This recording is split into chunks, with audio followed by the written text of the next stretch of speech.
Federico anuncia al presidente varias actividades de fin de tramo de su ejercicio del poder como presidente de la República. Su último informe, sexto y último informe, en la Plaza de la Constitución, lo cual va a ser un acto masivo de apoyo político, sin duda, de sus seguidores y quienes le apoyan.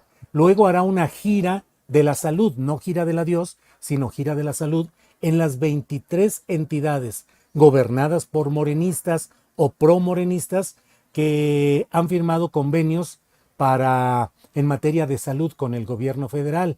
¿Qué te parecen estos temas de fin del tramo presidencial de López Obrador, Federico?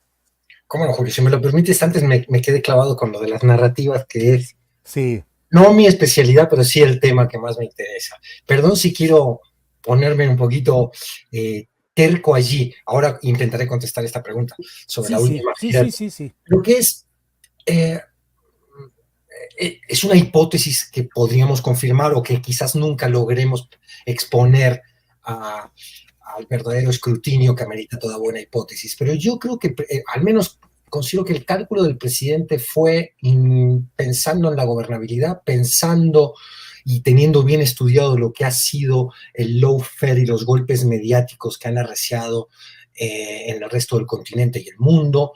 Que debía ganar primero la batalla narrativa. Y yo creo que eso no es trivial. Entiendo muy bien el reclamo de una sociedad hastiada de impunidad, como es la nuestra, lo entiendo muy bien. Sería yo el primero en pedir, reivindicar que por fin pudiéramos ver el funcionamiento de una justicia que no está ligada a la acción política. Es decir, aquí hemos visto desde el encarcelamiento del hermano de Salinas, de Gortari, de Raúl, y para atrás mucho y para adelante también, lo que han sido actos disfrazados de justicia que no son otra cosa que la vieja pelea política entre facciones. La sociedad creo que está harta, la ciudadanía común, el pueblo, no es objeto de ningún mejoramiento del sistema de justicia y esa es una deuda fundamental. Yo eso lo pongo así. Pero creo que, y esta es la hipótesis, que el presidente pensó que si no se ganaba en el terreno narrativo y se instalaba la agenda, por tanto, porque la narrativa no solo es una discusión de relatos literarios, es una discusión también donde se cuelan los puntos de una agenda de justicia social, por ejemplo. Y lo hemos visto en México, y aquí volvemos a tocar el tema Milei. ¿Quién ganó la narrativa allá? La ganó una ultraderecha que supo capitalizar el descontento con malos gobiernos de izquierda, con fracasos continuos en materia económica, para su provecho. Y ese provecho nada tiene que ver ni con la libertad, ni con los argentinos de bien, como dice Milei, tiene que ver con las grandes corporaciones y el poder concentrado de siempre. Pero allí ganó esa narrativa. Esa narrativa después es la que la gente, con la que la gente va a la urna. Entonces, yo creo, y viendo el resto del mapa electoral político de nuestro continente, que no es nada trivial haber dado o haberle dado tanta importancia a esa batalla. Y creo que en ese sentido él la ganó. Hoy vemos que la discusión política, vemos a un PAN que parece que ha olvidado el neoliberalismo y quiere volver al estado de bienestar, un PAN con vocación social.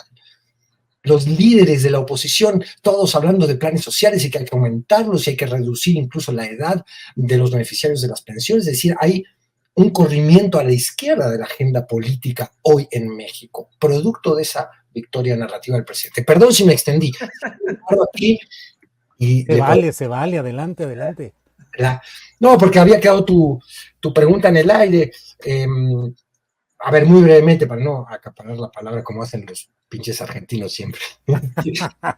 eh, bueno, esta gira, yo creo que esta gira tiene dos funciones. Una es de... A ver, Federico, déjame preguntarle a Patricio si ya con eso queda zanjado este tema o hay algo más que agregar, Patricio. Profe, Profe, fíjate profe. que yo quiero responder una cosa, pero creo que eso, más bien estoy planteando un tema que creo que da para una mesa completa, a la cual me gustaría proponer para el futuro, que creo que es una discusión importante, porque entiendo lo que dice Federico y creo que en buena parte tiene razón.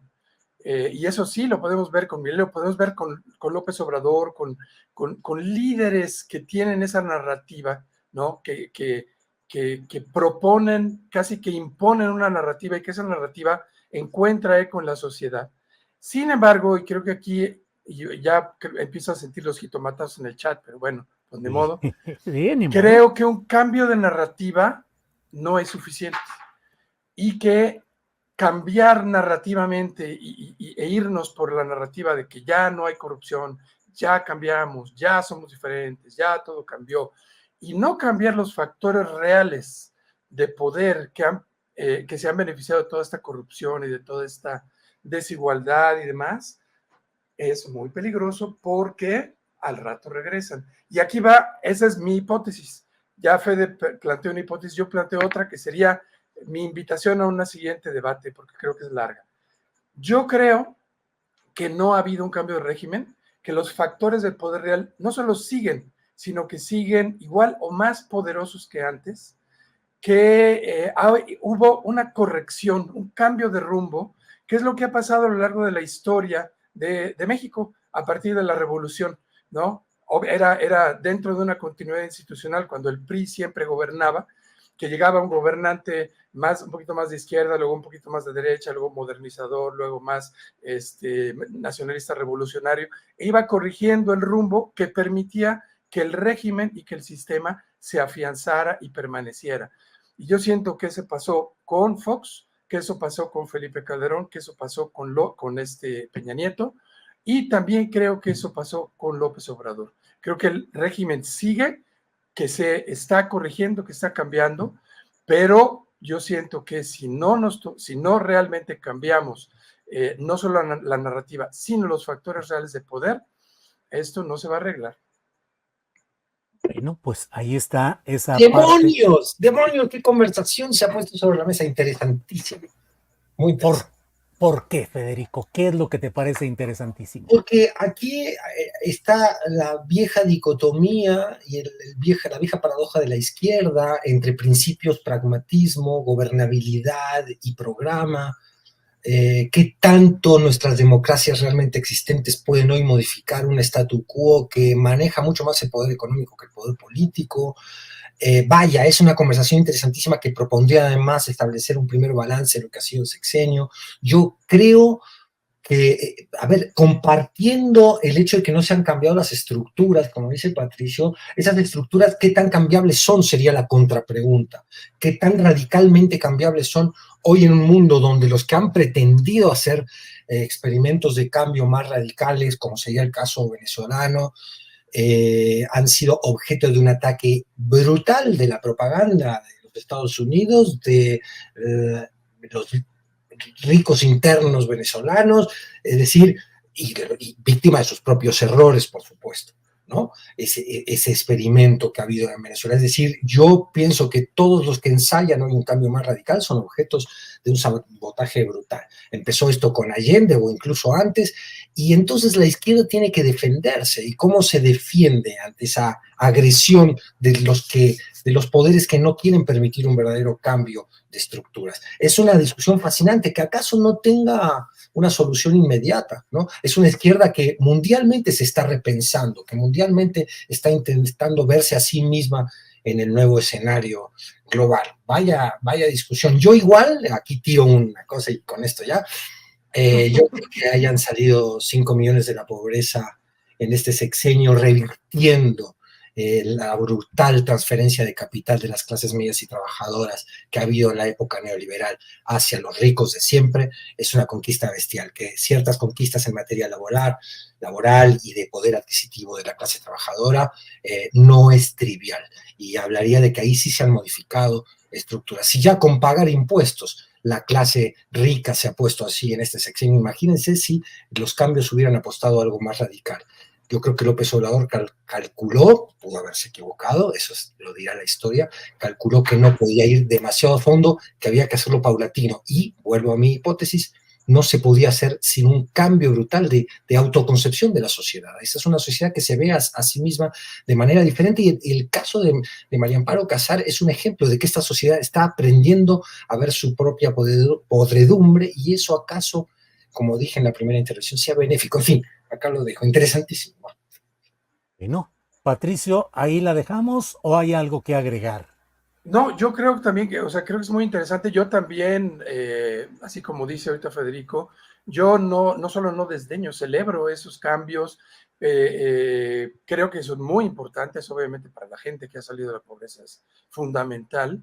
Creo que también el cambio de narrativa ha sido muy importante, porque estábamos en un país que era más papista que el Papa en términos de neoliberalismo, éramos más neoliberales que el FMI por nuestros gobiernos, y ahora esta corrección de rumbo nos regresa a a otra visión de país, ¿no? En donde se está reivindicando lo social, lo nacional, en fin, muchas cosas que no solamente se habían dejado en el olvido, sino que ya estaban hasta mal vistas, ¿no? La participación del Estado, la importancia del Estado, la recuperación de las riquezas nacionales. Creo que eso es importantísimo. Sin embargo, y que ahí es donde creo que viene la discusión importante, es, para poner un solo ejemplo, ¿no? Podemos decir que se acabó la corrupción porque ese era el objetivo de la cuarta transformación y que ya no hay corrupción porque las escaleras se barren de arriba para abajo, etcétera, etcétera, etcétera. Esa es la narrativa. ¿Dónde están los corruptos en la cárcel? ¿Dónde está la limpieza? Por ejemplo, lo que mencionabas, Julio, en los sindicatos, todas las estructuras hipercorruptas en el país, ahí siguen. Y el problema de que ahí sigan y que no se toquen es que precisamente ahí siguen y al rato regresan. Entonces, yo no digo que tendríamos que haber hecho, y creo que esa también es una de las grandes logros de López Obrador. Creo que él aprendió de lo que ocurrió con los gobiernos populares previos a él en Latinoamérica, de los errores que cometieron, de los excesos quizás. Creo que él fue moderando algunas de esas cosas y que eso le ha valido en el éxito que ha tenido en su gobierno o en los éxitos. Y sin embargo, por ejemplo, siendo el problema principal de México la corrupción, el hecho es que la impunidad sigue rampante, ¿no? Y uno, por ejemplo, de las cosas que sí podía haber hecho este gobierno, que hubiera sido tener una Fiscalía General de la República que de verdad actuara y que de verdad combatiera la impunidad e investigara casos importantes, no sirvió para absolutamente nada. Y creo que esto es porque, de alguna manera, este gobierno, como los anteriores, ¿no? Lo mismo pasa con el ejército, tenía, siendo parte de un régimen que no ha cambiado, tenía como misión preservar ese régimen. Entonces, creo que ahí es donde está la discusión y en no si hubo logros o no en este gobierno. Y no, pues así están las cosas. Eh, pues antes de que digo, si quieren abordar algo más, déjenme antes de ello dar la noticia que nos comparte nuestra compañera Marta Olivia Ortiz de que ya el Tribunal Electoral da por cerrado el caso de Francisco Javier García Cabeza de Vaca, el exgobernador panista de Tamaulipas, que ya el tribunal como última palabra en este tema da por cerrado el caso. Tenemos por ahí el tuit correspondiente, si no me equivoco. La Sala Superior del Tribunal Electoral del Poder Judicial de la Federación desechó la impugnación presentada por el exgobernador Francisco Javier García Cabeza de Vaca y le niega el registro como diputado plurinominal. Está ese tema.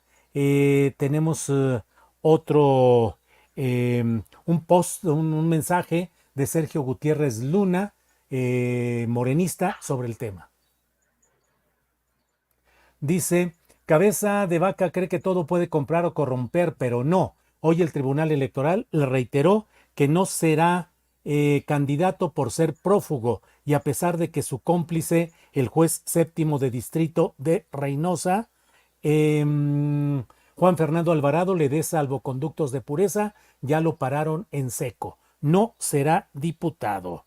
Tenemos también el video específico de la votación que podemos ir viendo cómo es este proceso en el Tribunal Electoral. Adelante.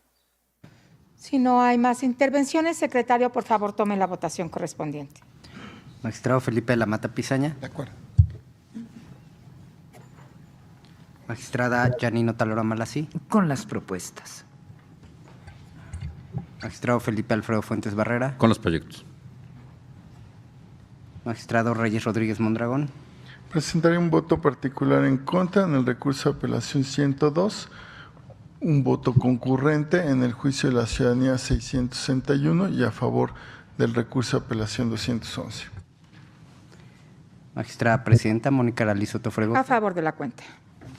Magistrada Presidenta, le informo que el incidente de incumplimiento de sentencia relacionado con el recurso de apelación 102 de esta anualidad ha sido aprobado por una mayoría de 4 votos, con el voto en contra del magistrado Reyes Rodríguez Mondragón, quien anuncia la emisión de un voto particular.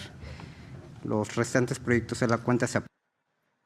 Bueno, con el voto en contra del magistrado del Tribunal Electoral del Poder Judicial de la Federación, a quien se reputa, se considera, se menciona como pues muy cercano a Margarita Zavala y a Felipe Calderón.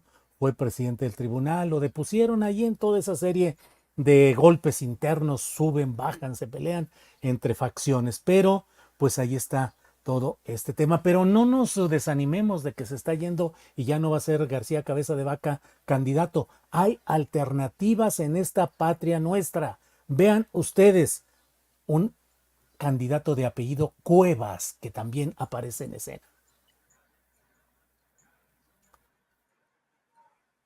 Pues no aparece en escena. Se fue con su prima Sandra Cuevas. Vaya.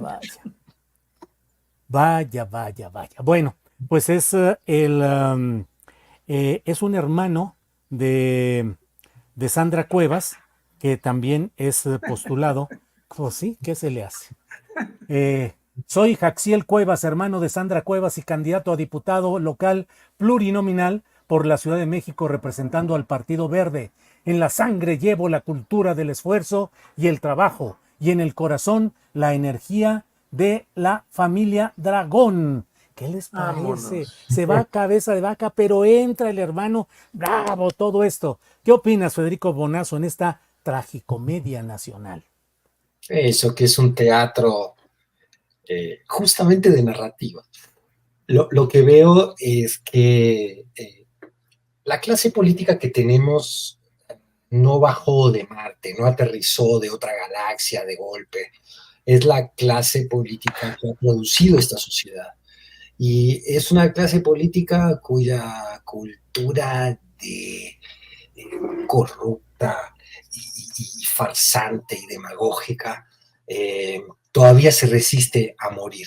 De todas maneras, yo apostaría, veo señales, fui un poco escéptico al respecto, pero hoy empiezo a ver señales de que hay un recambio generacional que nos animaría a pensar que la normalización de la corrupción en la política empieza a ser mal vista y que por lo menos se atisba o se atisbaría, y hoy estoy optimista y me voy a mantener así. Eso. Un cambio que permitiría pensar que, bueno, con el pasar de los procesos electorales y de los años vamos a poder tener una mejor clase política que sepa responder mucho mejor a las necesidades urgentes del país, qué sé yo. Yo sí siento que este es insisto, mira cómo me dejaste pensando, Patricio, sí siento que este es un sexenio parteaguas, o apuesto a que lo sea, ¿no? Porque morir en la idea de que no ha pasado demasiado en cuanto al cambio estructural me generaría demasiada desazón. Yo quiero pensar que sí, y quiero pensar que el gobierno de Claudia Sheinbaum podría profundizar algunos de estos cambios positivos que hemos visto, y esto sumado al cambio generacional que le urge a la política en México. Bien. Patricio Monero, ¿qué opinas sobre estos apariciones y desapariciones en escena de personajes? No solo estos, sino en general lo que hemos estado viendo a lo largo de estas postulaciones de candidatos, algunos verdaderamente impresentables, preocupantes en cuanto van a constituir en los nuevos poderes políticos. Es decir, no es solamente cuestión de hoy sobrellevar las cosas y decir, bueno, pues es la necesidad pragmática de integrar porque las elecciones y la aritmética de las campañas. El problema es que se le está dando cobijo y protección a personajes oscuros y nefastos. Sí, adiós Cabeza de Vaca, qué bueno, pero quedan muchos por ahí. ¿Qué opinas, Patricio? Pues mira, antes que nada celebro la llegada del hermano Sandra Cuevas. Le exigiría yo que explique qué es eso de la familia Dragón. Me parece que ahí atrás ha de haber una historia apasionante. Y también hablando justo de las narrativas, me pregunto ya en la parte humana, ¿qué les pasó en esa familia? ¿No? ¿De dónde salió Sandra Cuevas? y ahora su hermano, que además es bueno porque ya es del Partido Verde, o sea, es de la Cuarta Transformación. Pues Sandra Cuevas es mala, pero él es bueno. Entonces, pues sí, mira, yo ya hablando, uniéndome al optimismo de Federico, yo también soy optimista. Yo conocí a Claudia Sheinbaum en el movimiento del CEU, en el cual yo participé estando en la Escuela de Artes Plásticas, y creo que es una persona muy preparada, me entusiasma, ella me entusiasma. Creo que además estas cosas que en mi opinión faltaron en este gobierno, que además, pues como bien decían, era imposible hacer todo en 6 años, a pesar de que López Obrador dijo que iban a hacer, no me acuerdo si 2 o 3 sexenios en uno, porque iba a trabajar el triple.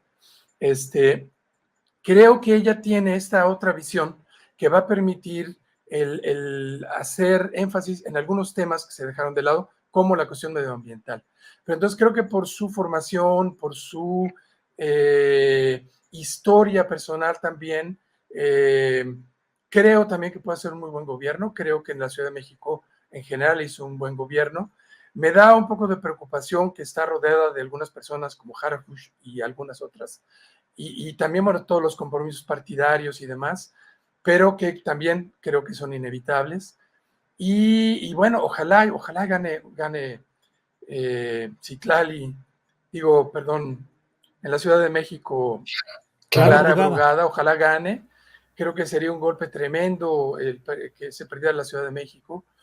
Espero, con todo y el poco entusiasmo que me despierta Rocío Nale, espero que en Veracruz no regrese el PRI, el PAN y el PRD, porque miren, y esto creo que ustedes estarán desde luego de acuerdo, y mucha gente que nos está escuchando y viendo, se dicen muchas cosas del gobierno de Cuitláhuac, se dicen muchas cosas de Morena en Veracruz, pero definitivamente no hay comparación entre el gobierno de Cuitláhuac y el gobierno de Javier Duarte y de Fidel Herrera y de Miguel Ángel Yunes, ¿no? En el gobierno de Javier Duarte había balaceras en las calles, había comandos armados circulando por las calles, la academia de policía se utilizaba como campo de exterminio y había fosas clandestinas, ¿no? O sea, era una cosa verdaderamente brutal que no pasa ahora.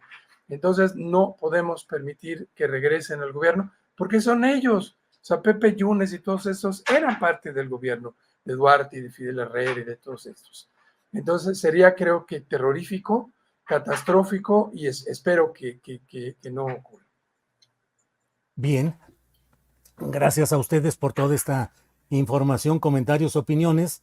Estoy viendo y checando aquí a la carrera el tema de algo que está pasando en San Luis Potosí, donde hay un incendio terrible que está devastando una zona verdaderamente importante de aquel lugar. Y desde anoche habitantes de Tierra Nueva, principalmente mujeres, anunciaron un bloqueo en la carretera 57, en el entronque con dicho municipio, que es Tierra Nueva, cerquita, muy cerca de Santa María del Río, la cuna del Rebozo. Las mujeres están desesperadas porque el incendio desde hace 4 días no cede y los familiares y esposos están de brigadistas y aseguran que no hay apoyo real, total, completo, efectivo del gobierno estatal. Por eso decidieron bloquear esta mañana parcialmente la carretera 57. Fueron desalojadas por la Guardia Civil del Estado, quien las las llevó a la Fiscalía General de la República, a las instalaciones en San Luis Potosí, en donde hasta hace 10 minutos no han sido puestas a disposición. Una de las activistas, Jimena Hernández, documentó toda la protesta en sus redes sociales y es una de las detenidas. Tenemos la imagen de este tema, del post que colocó en este asunto, y tenemos el mensaje que ha enviado. Quitemos porque no sabemos si tiene derechos de autor. Es de un transportista que lo tomó ahí, pero está el mensaje enviado por una periodista de allá, en donde se ve todo este tema.